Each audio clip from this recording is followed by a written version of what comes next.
Good evening. I'm going to try and do this all in one take for you because this is a nice friendly chat. I've just been going through some of these questions that you guys have kindly sent me, what you've been sending over the last few weeks, and when I asked each and every one of you, you know, what kind of topics and things you'd like to see, I've just been going through them, and to be fair, there's about 5 of them that can kind of be covered within one download from a match that I fished recently. Alright, so I think I'd like to do that. Please let me know if you don't like the way I've done this. Please let me know below in the comments. But what I'm going to do is, there's about 4 or 5 things in here that I can just really kind of put into context just by describing a match that I fished 2 weeks ago. So if I just quickly talk you through my match, and hopefully that's going to touch on some of these subjects for you and just kind of put them into context rather than just saying, well, my idea, my theory on this and my theory on that. I can actually tell you what I did on that day and why I did it, and obviously I know now how that match went, so I can tell you if it worked or if it didn't work or what I thought about it. I think this lamp needs a little bit of coaxing. There we go. It was 2 weeks ago, and it was the Feeder Masters Winter Pairs competition, round 2 at Hallcroft Fishery. A lot of you will know about this competition. It's the one that I fished last year, and I'll not go too much into the history of it because I don't want to waste your time. A lot of you already know about it, and I hope you're following our progress through it so far this year. This was the second round. It was only 2 weeks ago, and I drew on Moat Lake, which some of you will be familiar with, and it's an area that I seem to draw nearly every week. I think the only other time I've drawn on Moat, even throughout the 6 matches last year, was over on the other bank. All the other times I've actually been and I've drawn on this same strait.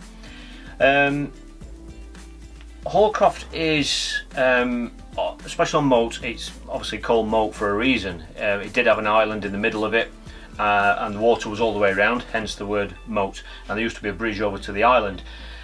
What soon became apparent after a few years was that the bridge over to the actual island created an incredible hotspot for fish. You know, it was just a natural holding area. The fish used to go under the bridge, and the pegs there on the ends near the bridge used to win just about every match, especially in the summer. Obviously you can imagine the carp and everything were under there in the shade, and obviously it's shelter from any birds what they might spot flying overhead. So what they ended up doing eventually was just kind of filling that, you know, taking the bridge out but just filling it in, so it's no longer the water doesn't go all the way around. So whilst you have got something opposite here, it's no longer an island, but it is, you know, it is a bank, and it does have pegs on it. But for this competition it's not pegged. I'm probably going to be better drawing this out for you just to explain what I did and why. Where's the board? Here we go. Don't know if there's anything already on it. There's something already on here. We've got a bit of paper here to rub off. Now, most of the pegs are quite uniform, as you can imagine. With the name Moat, it tends to be something that's pretty much parallel banks, like a canal, if you want to call it a canal, but it's slightly wider one. Moat is, I'll show you the shape of Moat, if I can do it properly for you without having to set everything up. This is where the bridge used to be, so that used to be a bridge, and that goes onto a big island. Okay, now there are pegs around this island, but they're not pegged in this particular competition. Okay, so then you've got that sort of shape that goes all the way around. Okay, this is the water. Alright, so you've then got pegs going around here. Okay, these are the high numbers. Okay, these are the low numbers. Alright, and obviously the pegs run around that way. This tends to be the area where I keep drawing. Alright, I'm not complaining because, you know, obviously you want to go somewhere that you're familiar with. Most of the weights, to be fair, have been coming from this area here. This is where the main weights have been coming from, and it is a weights competition. So certainly now, if I'm going to be drawing, or Richard's going to be drawing, who I'm fishing with is going to draw on Moat, we really need to be in this area. It's alright when you're in your section round here, but on some days it's only taking 6, 7, 8, 9 pounds to win your section. Over here you're looking at 20 or high 20s, 30s.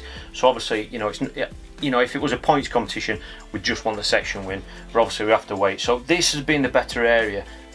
This bit here isn't pegged, it's wide here, but so yeah, I've been drawing on here basically. So the first match I think I was about here, I had a rubbish first round, and it's when the carp were very active. I had 3 hours of line bites, and it just ruined everything.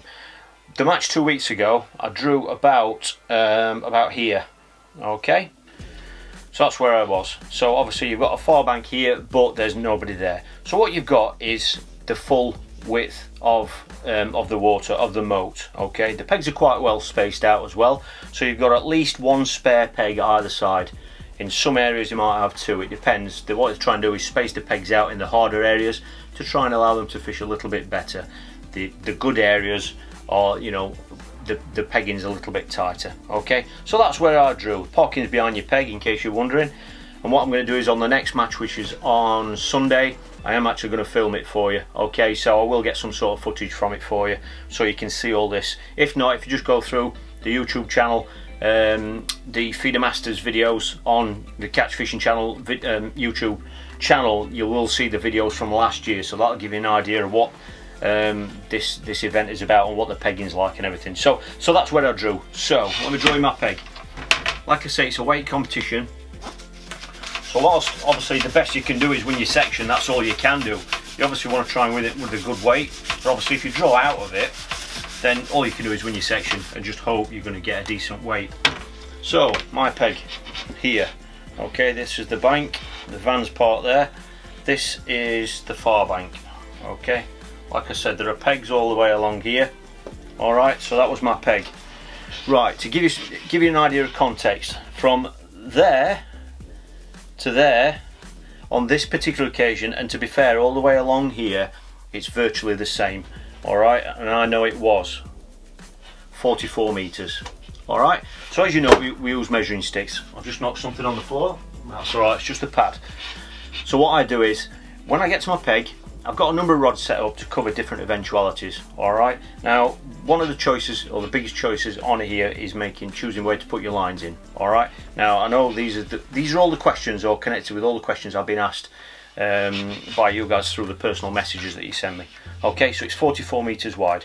I only know that because the first job that I do when I get to my peg, I've always got so I have one rod that is 12 foot, if I can write that properly, 12 foot, and that is for casting across to the other bank, because we might be fishing for carp. Alright, you don't want to rule them out, it's still pretty mild for this time of year, and there are platforms along here and there's nobody over there. So the first job I do is get my 12 foot rod out, okay, and I cast a bomb as close as I can, or where I think I'm going to be fishing, underneath the platform on the other bank, okay. And when you get good at it, you might do it first cast, or it might take 2 casts, 3 casts. That is the first job I do when I get there. I do that for 2 reasons. The first reason is, by casting a bomb over there and then obviously reeling it back again, you're causing a little bit of disturbance, alright? And I want to get that disturbance over and done with as soon as I get to my peg, because then it's got the maximum time to recover from that before the start of the match, alright? So for example, if you were to cast over there, disturb any fish what might be around by reeling a bomb across them, you usually get at least an hour, over an hour at your peg to set up. You've got over an hour then for the fish to kind of work their way back or settle down again before the start of the match. Okay, so this is why I do this first. The second reason why I do this is because that's giving me, what I do is I cast the bomb across, I clip up, and then I've got an exact reading of how wide it is. Alright, the reason why I've got that exact reading is because I clip up, as soon as I'm happy the bomb lands wherever I want over there, I clip my reel up and then get up the bank and go to the sticks. So on this occasion, I knew it was 44 meters. Alright, so that's brilliant. The reason why that's brilliant is because I can make decisions on my lines now. Alright, from experience, my short line on this particular stretch of this lake is 13 meters. Alright, now we made that decision for 1 or 2 reasons. One is it's a nice distance from the bank for any bonus fish to come and settle in on. Obviously too close, they might not find that until too late on in the match, when it's too late to do anything about it. And obviously if there is a bit of if there is any disturbance on the bank, i.e. from myself or any bank walkers or anything like that, and the water is a little bit clearer like it is this time of year, the fish might not even want to come into this shallow water. So 13 meters is about, it's a nice range. The other reason why it's a good range is because we fish on a Sunday, and that usually means that on the Saturday, the previous day, there will have been a match on this same stretch, okay? And pole fishing is dominating on here. and 13 metres is a really nice range to pole fish when conditions are alright. There's a lot of soft pellet fishing, maggot fishing, caster fishing, fishing for skimmers, but they're fishing for silverfish and carp as well, and that is usually around that range. Okay, so that is kind of a set given range that I like to fish on this particular strait. 13 metres, alright. But what you've then got, you've got a dilemma then. We know that, you know, by just having two lines, sometimes, you know, that is the way to go. But the problem with having two lines on a venue like this is you've got to make a decision on where they are. Now by that I mean, obviously I could opt to go in the middle. That could be my second line, which is alright, that's good. But there's one key thing about the middle along here is it's very, very silty. And because carp have been quite active recently as well, that is where one or two of the carp have kind of been hooked, and you've been getting line bites from carp. For those that don't know, this competition, a carp above a pound, so any carp you land that is over 1 pound in weight only counts as a pound. And there are very, very few carp that are less than a pound. You'll probably never catch one smaller than a pound. The average size on here is about, I'd say it's about £5, £6, and when you're fishing with, you know, really light skimmer and bloodworm, silverfish gear, landing fish like that can be very, very difficult. You don't really want them, and obviously they ruin your peg. You know, they go through your peg, they disturb your lines. You don't want anything to do with them if you can help it. All right, so that is one of the risks that you have by fishing in the middle, and it's very, very silty. I know this because on the first match when I drew up down here somewhere, my peg here, I put a line in the middle, it was just like a jacuzzi. It was horrendous. There were just bubbles coming up for, well, almost the full duration of the match, and I never caught on that line. You know, there were obviously fish there, but they were obviously immersed in that silt in the bait that I put in there, and it was a horrible match, to be fair. But that's, you know, that's one of the decisions that you make, you know, and I made a wrong decision by choosing that particular line. The other line you've got is using your brain again. There's been a match on the previous day. That's a good line because it's a pole line from there, so why not 13 metres from that bank? You know, these are pegs as well, so pegs on here is the same as that. All right, the only difference is there's nobody sat on that platform, and that can be, you know, a big factor to think about. It's all right saying 13 metres is a nice distance from here, but I'll tell you what, if there wasn't anybody sat on my peg for 5 hours, the fish that I'm planning to catch here will quite possibly come closer in, you know, especially if the wind's hitting it or whatever, just because there's nobody there. So why not think about that over there? That is exactly what I did. Okay, so what I did was I decided to fish 10 metres off the other bank. Now with the sun being like it is and the shadows and all things like that, it's sometimes difficult to gauge that sort of range, you know. I'm talking very specifically about ranges, and that's because by me casting this first rod out, I know that it's 44 metres. I know exactly what kind of range I can clip up at, and I know where I'm going to be fishing at any one stage. Alright, so all I did was I have an 11-foot rod set up. That's the slim, the XS slim, and that is to fish this line here. So all I did was, when I got that rod out of the bag, I counted 10 metres back from that, so then I knew that that line was exactly 34 metres. Okay, so I know that that line was 10 metres off the other bank, so it's a nice range, just like I'm talking about a range here from the bank. But remember, there aren't any anglers over here, and that's why I've opted to have it a little bit closer to that bank. The other reason for doing that as well is all the disturbances over here on this bank, so we know that a lot of the time fish can push across. So pushing, you know, any fish pushing across here could simply settle on that feed there. It's just something really nice to think about. And like I say, when you have a line like that, one of the key decisions can be, are you going to start on that line or are you not going to start on it? You know, are you just going to feed it, or are you going to leave it alone completely and make that an area where fish might back off to? I didn't do that on this particular match. The reason why is because I wanted to start on it. I'd seen on the first match that a couple of lads cast across and caught a skimmer first cast. I don't think they caught anything else after that on that line, but nevertheless they got a pound in the net. First cast, it's a cracking start. Pound fish is a bonus fish on this match, on this stretch, and I wanted to try and capitalise on that same thing. I had another 11-foot rod set up, and that was the rod, same reel, and that was for the 13 metre line. Okay, and that was clipped up bang on 13 metres. My tactic, my the approach for this line was to hopefully catch on it in the last 2.5 hours of the match. So I fed that quite heavy in relation to the other lines. The reason why I fed it heavy is because A, I wanted better fish to settle on it, and B, I was going to leave it for 2.5 hours. I didn't want to touch it. I didn't want to have to top it up or anything, because I just wanted to put that bit of carpet of bait down, which was mainly joker, caster and a few micro pellets, and I wanted to leave it alone for 2 hours, because obviously, you know, if anything was settled on there, I didn't want to go dropping a feeder over the top of them and spooking them. Alright, so that was the other line.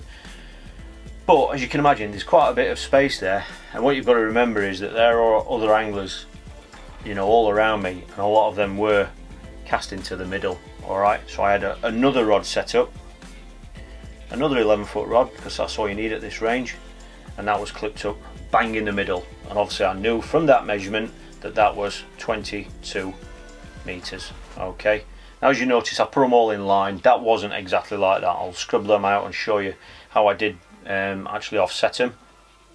But what I basically do is I like to have the 13-meter line off to one side. So let's get this in scale for you. So that 13-meter line was about there. Okay, I like to have my longer line straight in front of me, so that was bang straight in front. But this 22-meter line that I'm talking about, whilst I call it a line, it wasn't actually a line, it was a swim. And by that I mean that was offset again like that, but not so that I was reeling over the 13-meter line when I came in on that. Okay, so as you can see, there's just a nice diagonal there, so that I'm right-handed, so my rod was going that way, the tip was there, and then going out to each individual line. So when you're reeling in, you're not reeling over those lines. I didn't feed that line at the start. The reason why I didn't feed that at the start, the main reason was, if there were any fish in this area, I wanted them to come to this 34-meter line. You know, if I could get them in one spot, then that's brilliant. It's nice, neat and tidy. And the other reason was, if I had caught any fish here or here, this middle area here is what I would call a safe zone. Alright, fish from here could quite simply easily back off to there, into this area that's undisturbed. You know, I haven't touched it, I'm not casting over it, I'm not reeling over it.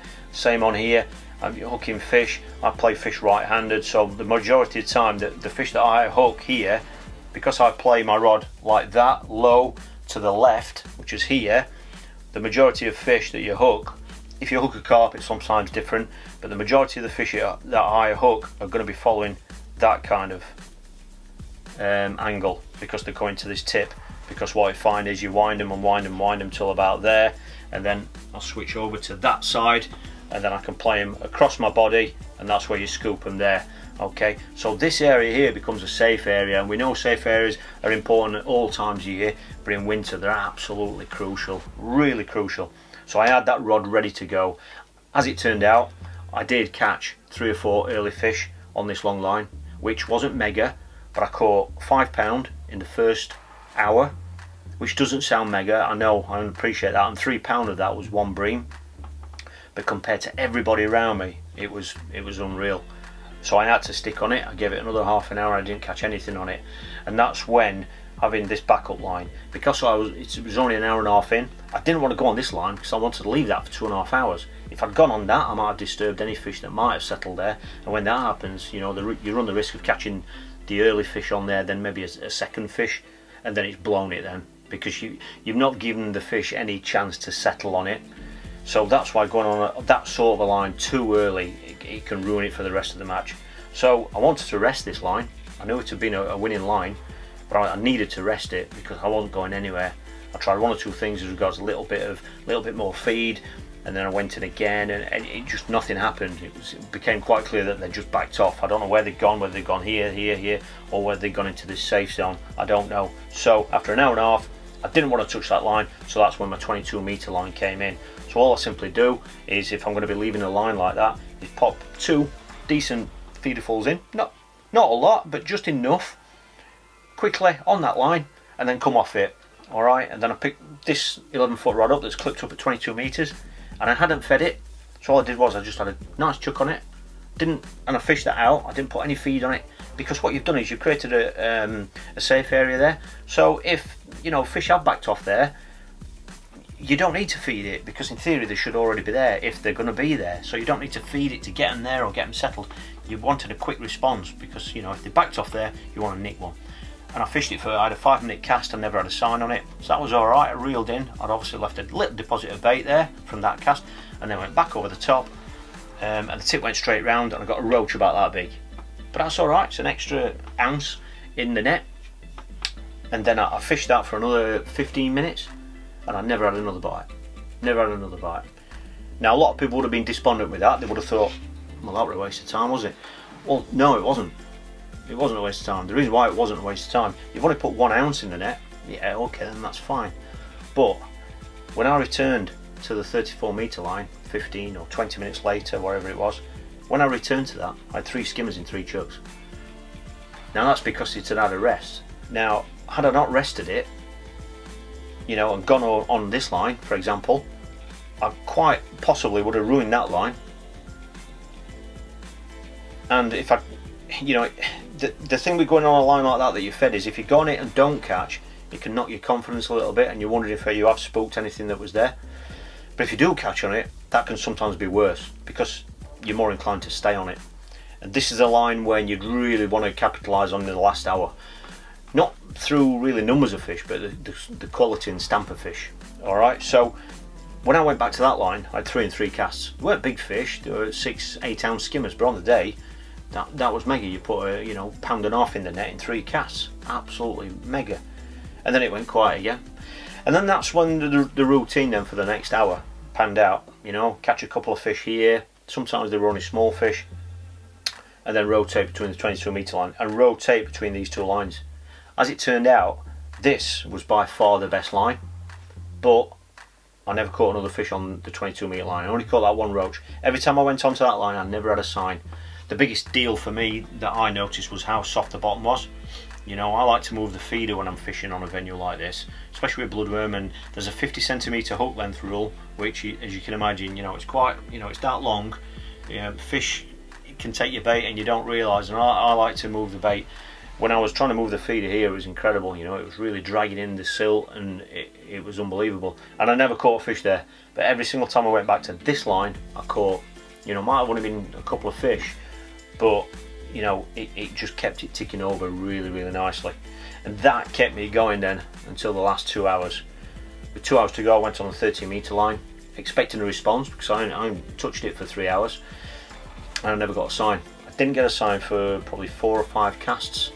And then I've had a really quick bite, and I caught a tiny little roach. And this was kind of a bit of a turning point then, okay, because I'll be totally honest with you, this line had died. It had just gone. I tried resting it, it had not worked. This line had never got going. I had a decision to make on this line. The decision I made was I was going to give it 1 chance. The chance was I was going to have a couple more casts on it, and if it didn't produce a skimmer or a decent fish, I was going to feed it again and then rest it again. And that's what I did. I put 2 more of the feeder, probably a 5-hole high feeder of Joker, Caster, and a few micro pellets. I just put 2 of those in, and then I went back on the 34 metre line. I never really expected to catch on that line when I went on it, and I didn't, but I gave it 15 minutes on that line, purely to rest this line. I'm surprised, I'll be totally honest with you, I'm surprised I didn't get a fish in those 15 minutes, even if it was just a little roach, but I never got one. So sometimes you think, well, that's been a waste of 15 minutes. But what happened was, when I went back to my 13 metre line, I started getting little indications, little tiny indications. You know, not like the confident skimmers and bream that are in there. They were little, I thought they were little fish. And what happened was, with about an hour and a half to go, I looked up and down the bank, and everybody that I could see looked like they were just sitting for skimmers, and, you know, and nobody was catching them. And I thought, everybody's fishing for skimmers here. Maybe they're just not there, maybe they're just not feeding. I've just got to catch whatever I possibly can, and that's what I did. Even though this was aimed at being a large or a big fish line, I switched to double bloodworm, and I also caught on single pinky as well.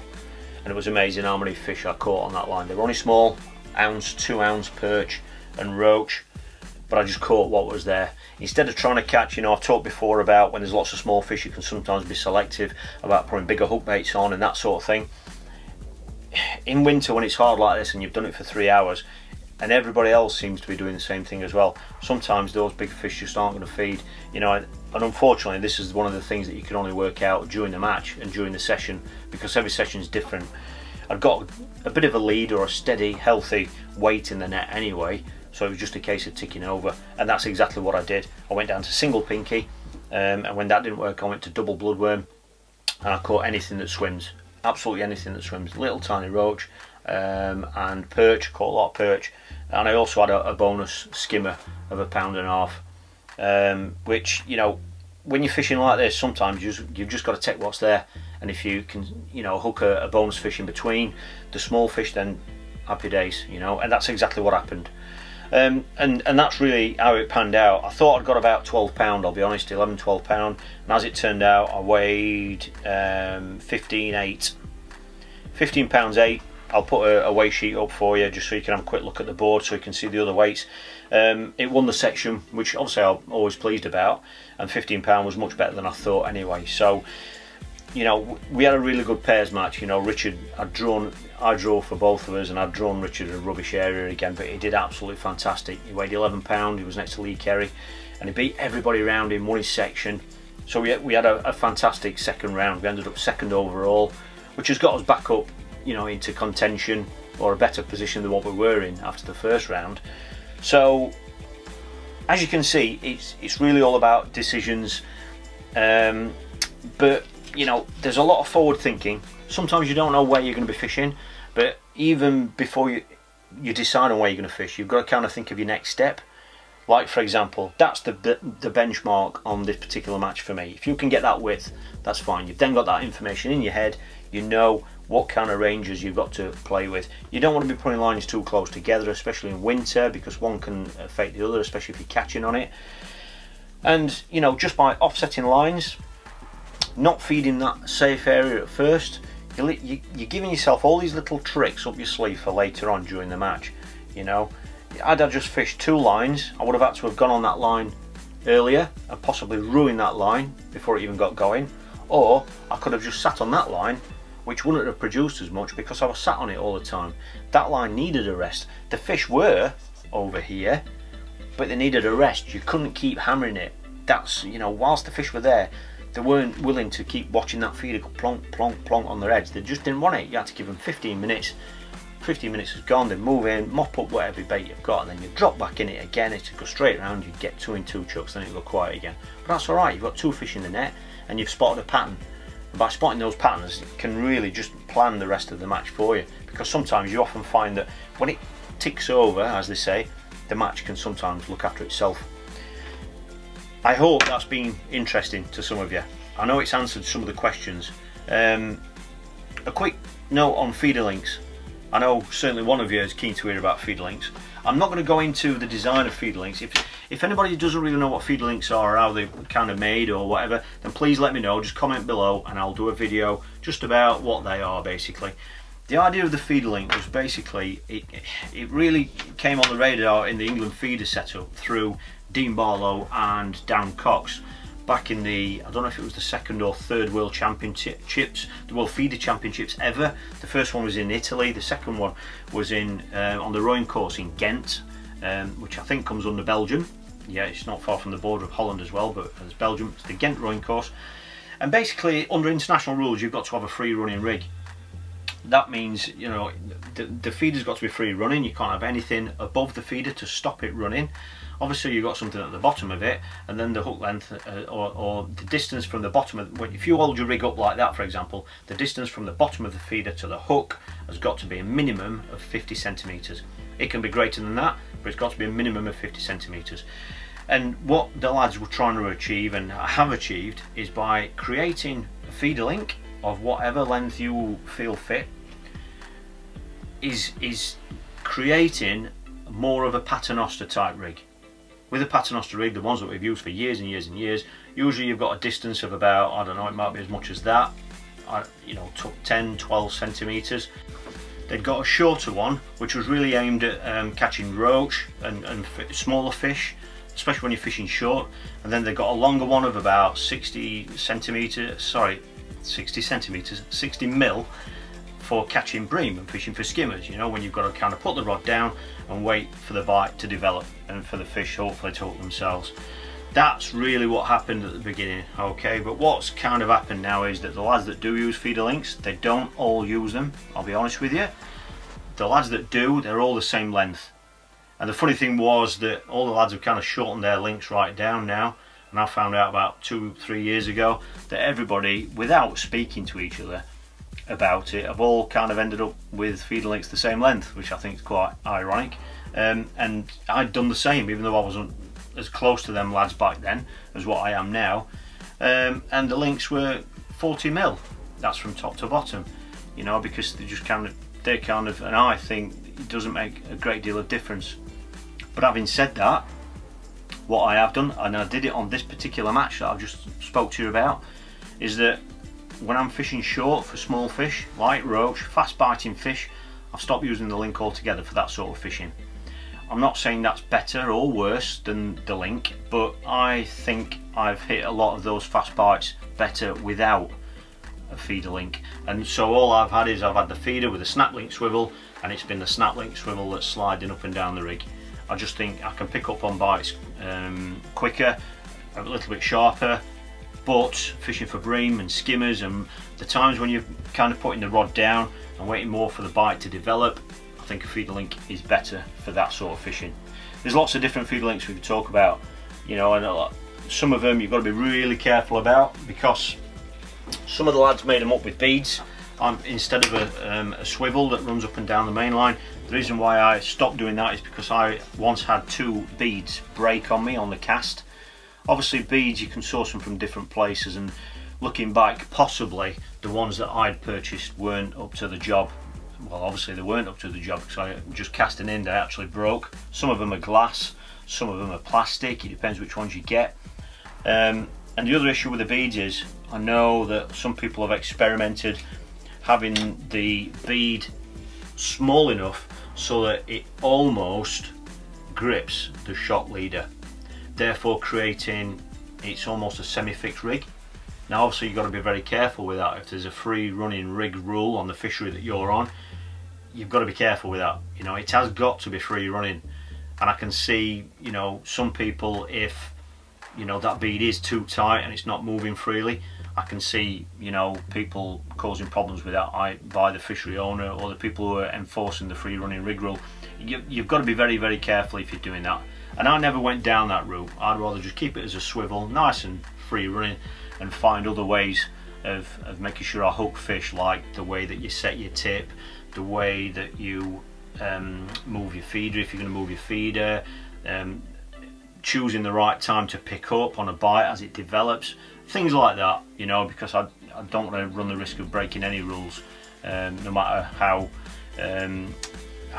close you might be to being on that borderline. I'd just rather not take any chances like that. So I don't know if that's going to answer one of the questions on feeder links, but that's really the thinking behind it, and why, you know, we get asked all the time, I get asked all the time, feeder links or a free running rig or a fixed rig, which do you prefer? I wish I had one answer for it. The only thing I can say is when we go away on international duty or that sort of event, it's got to be a free running rig. And when I'm fishing for small fish short now, I'm not using the link at the moment. And when I'm fishing for bream and bigger fish longer, when you're putting the rod down, I like to use a link just to give them a kind of a bit more, what's the word, a bit more movement, a bit, so you know the bite is developing a little bit more before you pick up, or before you decide to pick up. I don't know if that's going to help you or not, but hopefully talking you through that match has just, I know it's touched on a few of these subjects. If not, let me know below. If it has, let me know below, and I can keep adding to this list and producing videos that you want to see. I'm a bit concerned, not many of you are sending me many messages, personal messages. Please, you know, if you see a lot of the videos and stuff, I haven't really done any. I've only done one video in the last 2 weeks on YouTube. And you know, I always answer your questions first. You know, your patrons, you're part of Patron TV, and you've got that direct messaging, you know, facility to just private message me. for anything, any little subjects about going to a venue that you're going to that I might have fished and you haven't, and anything, just use it, you know, that's what it's there for. You being part of Pedro TV is just giving you that direct access to me that way, and I always answer your questions first before any on YouTube or Facebook, on the videos that I do on Facebook. So, hope this has answered some of your questions. I'm still in my work shirt, I wanted to keep it nice and friendly for you. So I've seen a couple of you out this weekend. Great to see you, thanks for coming and saying hello, and please, if any of you see me out and about, please come and say hello. The only downside with Patreon TV is that on your profiles there aren't any photographs or anything, and I know I haven't met you all and I just see a name, so if I do see you or blank you, it's not for any other reason that I don't know what you look like. Please come and say hello, introduce yourself, let me shake your hand, and you can meet Dad as well, which I know he's the one that you'll love to see anyway. So let me know if this video has been any use to you, and there'll be another one on within the next 2 or 3 days going through some more of these questions for you.